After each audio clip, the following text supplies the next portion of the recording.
નમસ્કાર મિત્રો. શ્રાવણ મહિનો ચાલી રહ્યો છે, તો આ શ્રાવણ મહિનાનું એક બીજું ઉપાય ને એક પુણ્ય કમાવાનું સ્થળ છે શિવલિંગ, શિવાલય. શિવાલય પર જળ ચડાવો, બીલીપત્ર ચડાવે, દૂધ ચડાવે, અનેક દરેક માણસ અલગ અલગ પ્રકારનું એક કંઈ પણ એવું ચઢાવે છે કે તેમને તેમના આશીર્વાદ મળે. તો હવે હું એક બીજું બતાવું છું કે શંખનાદ. શિવાલયમાં તમારા ઘરેથી તમને શંખ વગાડતા આવડતો હોય તો શંખ લઈને શિવાલયમાં જાઓ.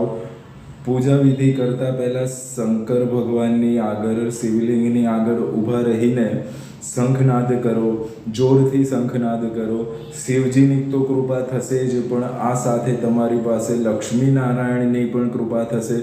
શંખનાદથી લક્ષ્મીનારાયણ પણ રાજી થાય છે, તો તમારા ઘર પર બધા જ આશીર્વાદ બન્યા રહે. જય સિયારામ.